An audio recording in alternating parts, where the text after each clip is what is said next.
Hi, ನಮಸ್ತೆ ಎಲ್ರಿಗೂ. ನಾನಿವತ್ತು ರಂಗೋಲಿ ಕಲಿಯುವವರಿಗಾಗಿ ಈ ವಿಡಿಯೋ ಮಾಡ್ತಾಯಿದ್ದೀನಿ.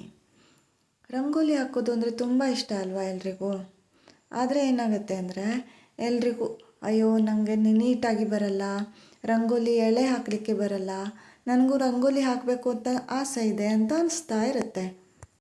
ಹಾಗಾಗಿ ನಾನಿವತ್ತು ಚಿಕ್ಕ ಮಕ್ಕಳು ಅಥವಾ ಯಾರಾದರೂ ರಂಗೋಲಿ ಹಾಕಬೇಕು ಅಂತ ತುಂಬ ಆಸೆ ಇರೋರಿಗೆ ತುಂಬ ಸಿಂಪಲಾಗಿ ಹೇಳ್ತಾ ಇದ್ದೀನಿ ನೋಡಿ.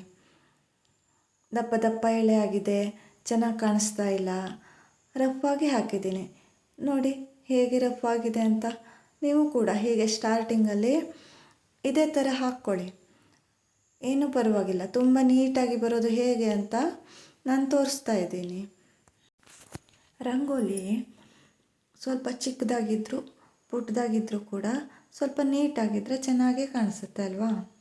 ಹಾಗಾಗಿ ನಾವು ನೀಟಾಗಿ ರಂಗೋಲಿ ಹಾಕೋದು ಹೇಗೆ ಅಂತ ನೋಡೋಣ. ಈಗ ಬಣ್ಣ ಏನು ನಾನು ಚೆನ್ನಾಗಿ ಏನು ತುಂಬಿಲ್ಲ, ಅಲ್ಲೇ ಸ್ವಲ್ಪ ಜಾಗ ಬಿಟ್ಟಿದೆ. ಹಾಗೆ ಮೇಲ್ಗಡೆಯಿಂದ ಸ್ವಲ್ಪ ಸ್ವಲ್ಪ ಹಾಕಿದ್ದೀನಿ. ರಫ್ ರಫ್ ಆಗಿದೆ ನೋಡಿ ರಂಗೋಲಿ. ಎಲೆ ಎಲ್ಲ ಸ್ವಲ್ಪ ಸ್ವಲ್ಪ ಸಾಮಾನ್ಯವಾಗಿ ಹಾಕಿದ್ದೀನಿ ಅಲ್ವಾ. ಇದೇ ರಂಗೋಲಿಯನ್ನು ನಾವು ಒಂದು ಸ್ವಲ್ಪ ನೀಟಾಗಿ ಮಾಡಬೇಕು. ಕಲಿಬೇಕಾದ್ರೆ ಎಲ್ರಿಗೂ ಹೀಗೆ ಆಗುತ್ತೆ ಅಲ್ವಾ. ಯಾವುದನ್ನು ಎಲ್ಲಿ ತುಂಬಬೇಕು, ಹೇಗೆ ತುಂಬಬೇಕು ಬಣ್ಣವನ್ನು ಏನೂ ಗೊತ್ತಾಗಲ್ಲ. ಆದರೂ ಕೂಡ ನಾವೀಗ ಒಂದು ಇಯರ್ ಬಡ್ಡನ್ನು ತಗೊಂಡು ಈ ಥರ ಅದೇ ದಪ್ಪ ಎಳೆ ಮೇಲೆ ಈ ಥರ ಮತ್ತೆ ಎಳೆಯನ್ನು ತೀಡ್ತಾ ಹೋಗಬೇಕು ನೋಡಿ. ಆಗಲೇ ಎಳೆ ಎಲ್ಲ ನೀಟಾಗಿ ಆಗೋಯ್ತು. ಹಾಗೆ ಇನ್ನು ಸಹ ಪೂರ ಬೇಕು ಅಂತ ಆದರೆ ಯಾವುದಾದ್ರೂ ಒಂದು ಕಡ್ಡಿಯನ್ನು ತಗೊಂಡು ಅದರಲ್ಲಿ ಆ ಎಳೆಯ ಮೇಲೆ ತೀಡ್ತಾ ಬಂದರೆ ಆಯಿತು.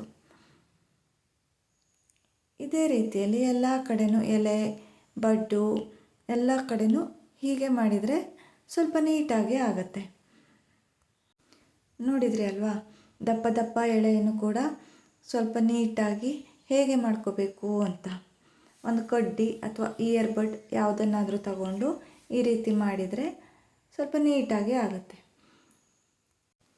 ಈಗ ಮತ್ತೆ ನಾವು ಒಂದು ಚಿಕ್ಕ ಚಿಕ್ಕ ರಂಗೋಲಿಯನ್ನು ಕಲ್ತ್ಕೊಳ್ಳೋಣ. ಒಂದು ಬಾಕ್ಸಿನ ಮುಚ್ಚಳವನ್ನು ತಗೊಂಡು ಈ ರೀತಿ ದೂಡಿ ಹಾಗೆ ಒಂದು ಕಡ್ಡಿಯಲ್ಲಿ ನಾವು ಗೀಟ್ ಹಾಕಬೇಕು. ಅದು ನಾವು ನೋಡಿಕೊಂಡು ಹಾಕಿದರೆ ಆಯಿತು. ಚಿಕ್ಕ ಚಿಕ್ಕ ರಂಗೋಲಿ ಇದು.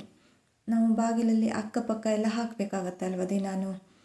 ಆಗ ಒಂದು ಸ್ವಲ್ಪ ಸ್ವಲ್ಪ ಇದೇ ರೀತಿಯಾಗಿ ಚಿಕ್ಕ ಚಿಕ್ಕದಾಗಿ ಕಲಿತ್ಕೋತಾ ನಾವು ದೊಡ್ಡ ರಂಗೋಲಿಯನ್ನು ಬಿಡಿಸ್ಬೋದು. ಆನಂತರ ಪುಟ್ಟ ಮಕ್ಕಳಿದ್ರಂತೂ ಈ ಥರ ರಂಗೋಲಿ ಹಾಕಿದರೆ ಅವರಿಗೆ ಆಟನೂ ಆಗುತ್ತೆ, ಹಾಗೆ ಕಲಿಕೆನೂ ಆಗುತ್ತೆ, ತುಂಬ ನೀಟಾಗಿಯೂ ಆಗುತ್ತೆ. ಹಾಗೆ ದೊಡ್ಡವರಿಗೂ ಸಹ ನಮಗೆ ತೀರಾ ಅರ್ಜೆಂಟ್ ಇರುವಾಗ ಬಾಗಿಲಲ್ಲಿ ಏನಾದರೂ ಒಂದು ರಂಗೋಲಿ ಬೇಕೇ ಬೇಕು.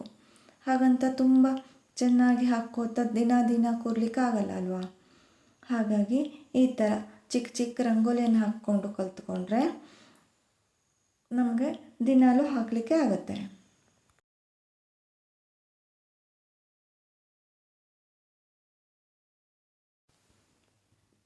ನಮಗೆ ಯಾವ ಥರ ಡಿಸೈನ್ ಬರುತ್ತೋ ಆ ಥರ ಡಿಸೈನು ನಮಗೆ ಏನು ಬರುತ್ತೋ ಅದನ್ನು ಹಾಕ್ಕೊಂಡು ಈ ರೀತಿ ಕಡ್ಡಿ ಇಲ್ಲ ಅಂದರೆ ಇಯರ್ ಬಡ್ಡು ಅಥವಾ ನಮ್ಮದೇ ಬೆರಳಲ್ಲಿ ಕೂಡ ಮಾಡ್ಬೋದು